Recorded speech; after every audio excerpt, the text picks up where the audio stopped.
నువ్వు ఏడవడం యేసయ్యకి ఇష్టం లేదు. నువ్వు ఏడిస్తే అపవాదికి చాలా ఇష్టం. సహోదరి, నువ్వు ఏడుస్తూ ఉంటే, నువ్వు బాధపడుతూ ఉంటే, నువ్వు కృంగిపోతూ ఉంటే అపవాది చాలా సంతోషిస్తాడు, కానీ యేసయ్య సంతోషించరు. God is not happy when you are weeping, when you are crying. నువ్వు ఏడుస్తూ దుఃఖపడుతూ ఉంటే దేవుడు సంతోషించడు. నీ బాధను చూసి దేవాది దేవుడు నాకెందుకులే అన్నట్లుగా ఆయన మౌనంగా నిలబడడు. యేసయ్య ఆమెను ఏడవవద్దు అని చెప్పి దగ్గరకు వచ్చి ఆ పాడెను ముట్టాడంటండి. మనకు తెలుసు, ఒక వ్యక్తి చనిపోయిన తర్వాత ఆ దేహం అంతా కూడా డికంపోజ్ అవ్వడం స్టార్ట్ అయిపోద్ది. చాలా ప్రేమ అభిమానం ఉన్న వాళ్ళు తప్ప ఆ యొక్క వ్యక్తి దేహం దగ్గరకు వెళ్ళి ముట్టుకోవడం అనే సాహసం చేయరు. నిజంగా ప్రేమ, నిజంగా అభిమానం ఉన్న వాళ్ళు ఖచ్చితంగా ఆ వ్యక్తి దేహాన్ని సిద్ధపరుస్తారు. ఆ తర్వాత ఆ వ్యక్తిని ముట్టుకోవడానికి, ఆ పాడెను మోయడానికి ఇష్టపడతారు. కానీ యేసుక్రీస్తు ప్రభు తన పవిత్రమైన హస్తాలతో ఎంతో మందిని ముట్టి బాగు చేసిన యేసయ్య ఈ పాడెను కూడా ఆయన ముడుతున్నాడు. That means Jesus showed that he cared for this family. Hallelujah. మీరంటే నాకు శ్రద్ధ ఉందమ్మా, మీరంటే నాకు ప్రేమ ఉంది, మీ కుటుంబం పట్ల ఒక కన్సర్న్ నాకుంది. I can feel your pain, I can see your tears. మీ కన్నీరు నేను చూస్తున్నాను, మీ బాధ నాకు అర్థమవుతుంది. మిమ్మల్ని ఎలా ఆదరించాలో నాకు తెలుసు, మీకు ఎలా సహాయం చేయాలో నాకు తెలుసు. సహాయం చేయడానికి శక్తి ఉండి నేను చేయకుండా ఉండను అంటున్నాడు ప్రభు. హల్లెలూయా. కొన్నిసార్లు కొంతమంది వ్యక్తులు ఉంటారండి, వాళ్ళు ఒక చిన్న మాట చెప్తే పని అయిపోద్ది, కానీ వాళ్ళు చెప్పరు. ఎందుకంటే అందరికీ మేమెందుకు సహాయం చేయాలి అనుకుంటారు. ఒక చిన్న మాట సలహా చెప్తే ఎదుటి వాళ్ళ యొక్క పరిస్థితి కొంచెం సులువు అవుతుంది, కానీ చెప్పరు. నువ్వు చేతనైన సహాయం నువ్వు చేయి. వాళ్ళు ఎలాంటి వాళ్ళైనా సరే, నీవు if you can help somebody, సహాయం చేయి. యేసుక్రీస్తు ప్రభు సహాయం చేయగలిగి కూడా ఆయన సహాయం చేయకుండా ఏ సందర్భంలో లేరు. వాక్యంలో 4 సువార్తలను సునిశ్చితంగా మనం పరిశీలిస్తే మనకు అర్థమవుతుంది. wherever Jesus had an opportunity, whenever he had an opportunity, ఆయనకు అవకాశం ఉన్న ప్రతి సమయంలో, ప్రతి సందర్భంలో యేసయ్య సహాయము చేశారు. నీకు ఆయన సహాయం చేసేవాడు. హల్లెలూయా. నీకు సహాయము చేయువాడను నేనే అన్నారు ప్రభు. హల్లెలూయా. నేనే చేస్తానమ్మా, నీకెందుకు బాధ? ఇక్కడ ఈ తల్లితో, ఏడుస్తున్న ఈ తల్లితో యేసయ్య మాటలతో చెప్పలేదు, కానీ చేతలతో చేసి చూపించాడు. నీకు సహాయము చేయవాడను నేనే, భయపడకుము, జడియకుము. You don't have to be afraid. నువ్వు కృంగిపోవాల్సిన అవసరం లేదు.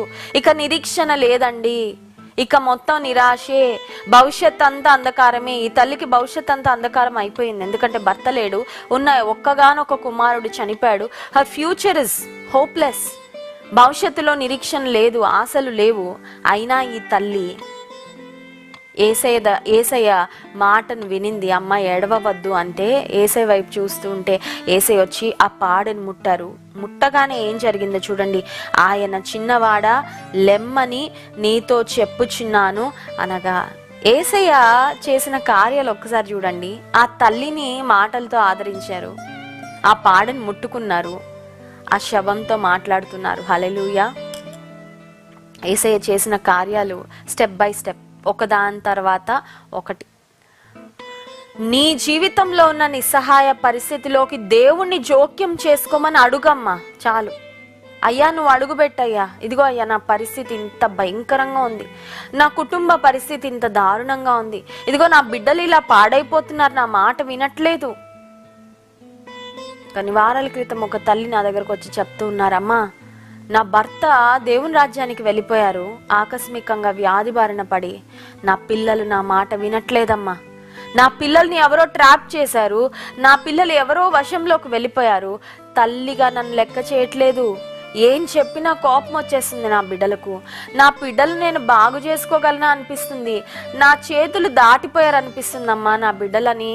ఆ తల్లి చాలా నిరాశతో మాట్లాడుతుంటే ఒకటే చెప్పాను, మీ బిడ్డలను మీరు బాగు చేసుకోలేకపోవచ్చు, మీ బిడ్డలు మీ చేతి దాటిపోయారని మీకు అనిపించవచ్చమ్మా, దేవుని చేతిలో వాళ్ళని పెట్టండి, ప్రార్థన చేయండి, ఏం పర్వాలేదు, వారిని ఎలా తీసుకురావాలో దేవుడు వెనకకి తీసుకొస్తాడు. హల్లెలూయా.